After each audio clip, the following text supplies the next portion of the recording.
नमस्कार दोस्तों, बहुत बहुत स्वागत है आप सभी का इंडिया नाउ में और मैं हूं संदीप पाल। क्या अखिलेश यादव के सांसद बनने के बाद और उनके लोकसभा पहुंचने के बाद से लखनऊ में समाजवादी पार्टी थोड़ी कमज़ोर पड़ी है? विधानसभा में जो समाजवादी पार्टी का फ्लोर मैनेजमेंट रहा वो काफ़ी कमज़ोर दिखा। तो क्या अखिलेश यादव को अब दिल्ली की सियासत छोड़कर फिर से यूपी की सियासत में लौटना चाहिए? क्योंकि इस विधानसभा सत्र में जो अभी शीतकालीन सत्र चल रहा था, इसमें समाजवादी पार्टी योगी सरकार को उस तरह घेर नहीं पाई जिसकी उम्मीद की जा रही थी, और जिस तरह की रणनीति बनाई गई थी वो रणनीति उतनी कारगर साबित हुई नहीं। हालांकि मुद्दे कई थे, फिर चाहे संभल का मुद्दा हो, बहराइच का मुद्दा हो, झांसी में नवजातों की मौत का मुद्दा हो, कई मुद्दे थे, लेकिन समाजवादी पार्टी उस तरह से योगी सरकार की घेराबंदी कर नहीं पाई। तो जिसके बाद से अब सवाल उठ रहे हैं कि क्या अब अखिलेश यादव को दोबारा लखनऊ पर ध्यान देना चाहिए बजाय दिल्ली के? क्योंकि 2027 का जो विधानसभा चुनाव है वो बहुत बड़ी अग्नि परीक्षा है समाजवादी पार्टी के लिए और अखिलेश यादव के लिए भी है। हालांकि लोकसभा में अखिलेश यादव तमाम राष्ट्रीय मुद्दों पर अपनी बात रख रहे हैं, उनके भाषण काफ़ी सुने जा रहे हैं, देखे जा रहे हैं, अप्रिसिएट किए जा रहे हैं, और सरकार भी उनकी बात को बहुत गंभीरता से लेती है।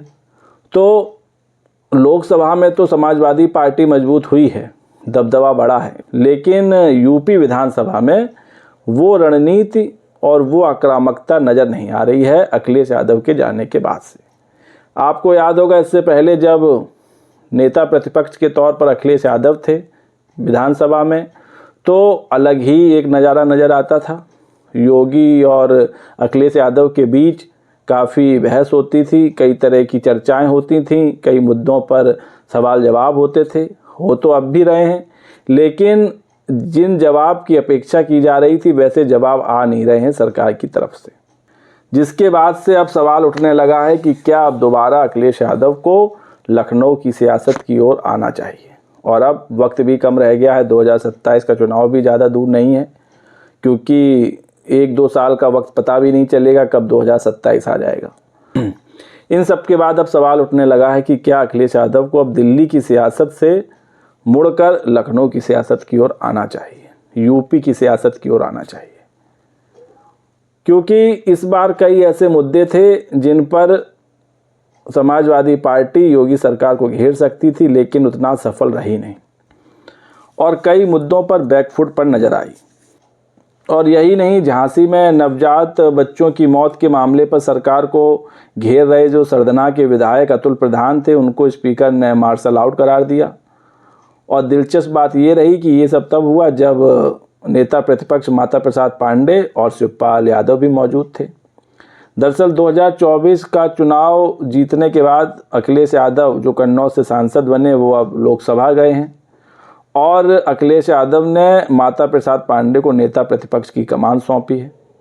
नेता प्रतिपक्ष माता प्रसाद पांडे भी गद्दावर नेता हैं, और इससे पहले वो स्पीकर भी रह चुके हैं, ब्राह्मण समुदाय से आते हैं और इटवा सीट से विधायक हैं, और उनकी उम्र हालांकि ज़्यादा है, वो 81 साल के हैं, और मुलायम और शिवपाल के भी करीबी हैं, और उनको फ्लोर मैनेजमेंट का मास्टर समझा जाता है। तो सबसे अच्छा जो उम्मीदवार माता प्रसाद पांडे ही थे, तो उनको बनाया भी गया, लेकिन अखिलेश यादव के सदन में ना रहने से उनकी कमी खली जरूर है, जो साफ साफ दिख भी रही है। अब आपको कुछ ऐसे मुद्दे बताते हैं जिस पर समाजवादी पार्टी लीड ले सकती थी, लेकिन बैकफुट पर चली गई। दरअसल विधानसभा सत्र जब शुरू हुआ तब सबसे पहले नेता प्रतिपक्ष माता प्रसाद पांडे ने संभल और बहराइच पर बहस की मांग की। स्पीकर के कहने पर सरकार ने संक्षिप्त बहस की मांग को स्वीकार भी किया, और जब बहस हुई तो समाजवादी पार्टी के नेताओं ने अपनी बात रखी, लेकिन सपा की घेराबंदी से ज़्यादा इस पर योगी आदित्यनाथ का जवाब चर्चा में रहा। योगी आदित्यनाथ ने दंगों की पूरी लिस्ट विधानसभा में रख दी। मस्जिद के बाहर जय श्री राम के नारे लगाए जाने को भी उन्होंने ठीक ठहराया। सीएम योगी के बयान का समाजवादी पार्टी के नेता पुरजोर विरोध करते नजर नहीं आए और ना कर पाए। वहीं संभल और बहराइच के मसले पर अखिलेश यादव ने लोकसभा में मुद्दा उठाया। दोनों ही मुद्दे पर सपा के सांसदों ने लोकसभा राज्यसभा में प्रदर्शन किया और जिसकी खबरें भी खूब बनी, मीडिया पर भी खूब चली। लेकिन इसके मुकाबले यूपी विधानसभा में सपा इस मुद्दे पर प्रदर्शन में विफल रही। जिस जोर शोर से इन दोनों मुद्दों को अखिलेश यादव ने लोकसभा में उठाया शानदार तरीके से, वैसा विधानसभा में नहीं हो पाया, जबकि यूपी का ही ये मसला है। इसके अलावा जो अतुल प्रधान का मुद्दा रहा, इस पर भी समाजवादी पार्टी बैकफुट पर नजर आई। झांसी मेडिकल कॉलेज में जब नवजातों की मौत का मामला उठा रहे थे समाजवादी पार्टी के विधायक अतुल प्रधान, तो इसी दौरान जो डिप्टी सीएम है और स्वास्थ्य मंत्री हैं ब्रजेश पाठक, वो इसका जवाब देने उठे और इसी बीच दोनों के बीच नोकझोंक हो गई, गर्मा गर्मी हो गई। अतुल प्रधान ने स्वास्थ्य विभाग और मंत्री को लेकर कुछ टिप्पणी कर दी, जिसके बाद स्पीकर सतीश महाना ने बीच बचाव करने की कोशिश की और अतुल प्रधान का कहना है कि सरकार इस मामले पर सही से जवाब नहीं दे पा रही है, जो गलत है, और वो इसकी विस्तृत चर्चा चाहते थे। तो स्पीकर ने अतुल प्रधान से बैठने के लिए कह दिया। अतुल जब नहीं बैठे तो स्पीकर ने मार्शल को बुलाकर अतुल प्रधान को बाहर करने का आदेश दे दिया। साथ ही साथ उनको पूरे सत्र के लिए निष्कासित करने का फैसला भी सुना दिया और फिर अतुल प्रधान के निकाले जाने के बाद सदन को स्थगित कर दिया गया। तो काफ़ी कुछ हुआ इस सत्र में, काफ़ी हंगामेदार सत्र रहा। लेकिन सवाल वही कि जो समाजवादी पार्टी की रणनीति रही वो थोड़ी कमज़ोर नज़र आई और योगी सरकार को कई मुद्दों पर घेरने में विफल साबित हुई। इसीलिए अब सवाल उठ रहा है कि क्या अखिलेश यादव को 2027 के मद्देनज़र अब लखनऊ की राजनीति में आना चाहिए।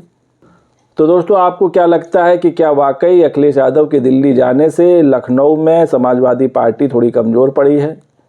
सदन में जो रणनीति अपनाई जा रही है वो उतनी आक्रामक और उतनी सफल नज़र नहीं आ रही है, क्योंकि कई मुद्दे थे जिन पर समाजवादी पार्टी लीड ले सकती थी, लेकिन वो बैकफुट पर नज़र आई। तो दोस्तों, अपनी राय कमेंट्स करके दीजिए। वीडियो पसंद आया हो तो चैनल को लाइक शेयर और सब्सक्राइब करना ना भूलिए। तब तक के लिए नमस्कार।